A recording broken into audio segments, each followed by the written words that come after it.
मोगाच्यानो शिंपेंतली मोती आयकूंक तुमकां स्वागत. आदीं युरोपान जावं अमेरिकेन जावं स्टिमर बंदराक लागताली तेन्ना तातूंत आसल्या क्रिस्तांव कामगारां खातीर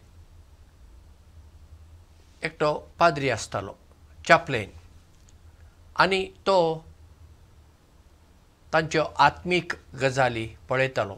तांचे खातीर मीस पेटोवप, तांची कुमसारां आयकप, तांचे लागीं उलोवप आनी हें सगळें तो करतालो. अमेरिकेंत जेन्ना एक बोट बंदराक लागली तेन्ना थंय एकटो चॅप्लेन आसलो आनी ताणें त्या बोटींत आसल्या लोकां खातीर आनी त्या बंदराचेर कोण कोण काम करतात तांचे खातीर मीस पेटयलें. आनी आतां मिसा वेळार शर्माव आसता, प्रवचन आसताच.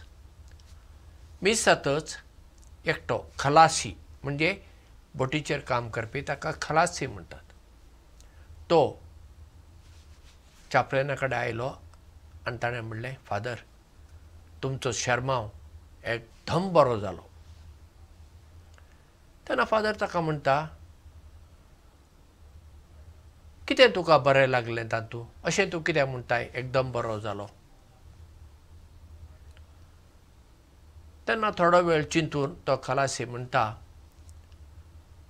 तुमी तुमच्या काळजांतलीं उतरां म्हज्या काळजांत घालीं, देखून शर्माव एकदम बरो जालो. हो खलासी सादो मनीस आनी ताची जाप पळया कितली अर्थाभरीत. तुमच्या काळजांतलीं उतरां तुमी म्हज्या काळजांत घालीं, म्हणजे त्या फादरान देवाचें उतर परगटतना सारकें बरे भशेन परगटलें. कितें आपणाक भोगता भितरल्यान तें ताणें सांगलें आसतलें आनी ताच्या उतरांचो प्रभाव तो खलासी आसलो ताचेर पडलो. आमच्याय उतरांचो प्रभाव दुसऱ्यांचेर पडटा. जर आमी रागान उलयता, तिडकेन उलयता, तर कसलो परिणाम दुसऱ्यांचेर पडटा? वायट परिणाम पडटा. आनी जेन्ना आमी शांतपणी उलयता, बरी उतरां वापरता, बरे भावनेन उलयता, तेन्ना तो बरो प्रभाव आयकताल्याचेर पडटा. पण आमच्या तोंडांतलें उतर एक पटी भायर पडतच तें आमच्यान फाटीं घेवंक जायना. चिंतुया, कोणाक आमी उलयतना एक दुखोवचें उतर वापरलें, आमी घडये सॉरी म्हणटा जायत, पूण आयकल्ल्या मनशाक तें दुखता न्ही. तो वा ती तें सोंपेपणी विसरना. म्हणजे उलोवच्या पयलींच आमी चिंतपाक जाय, कितें उलोवं, कशें उलोवं, कितलें उलोवं, परिस्थिती कशी आसा ती सगळी समजून घेवन आमी मागीर उलोवंक जाय. कित्याक आमची उतरां फकत आवाज न्हय, त्या उतरां फाटल्यान भावना आसात. त्या उतरां फाटल्यान खोलायेचो अर्थ आसता.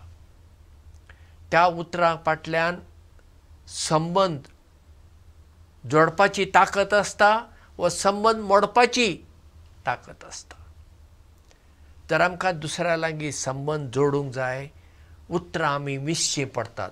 तशी पळया, फुलांची माळ करतना आमी फुलां विसता, बरीं फुलां विंचून बरे भशेन गुंतात न्ही, तशें आमी उतरां विसचीं पडटात. चिंतून उलोवचें पडटा.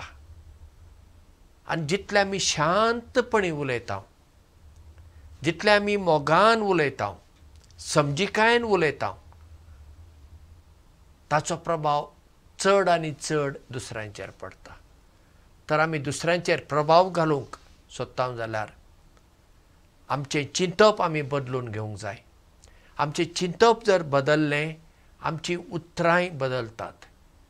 चिंतप जर रागाचें, उतरांय रागाचीं आनी करण्यो मागीर रागाच्योच जातात. चिंतप जर तर मोगाचें समजिकायेचें एकवटाचें शांतीचें तर उतरांय तशींच जातात. म्हणटच आमी सगळीं सकारात्मक नदर दोळ्या मुखार दवरून सकारात्मक उतरां उलोवपी मनशां जावया. देव बरें करूं आनी मोग आसूं.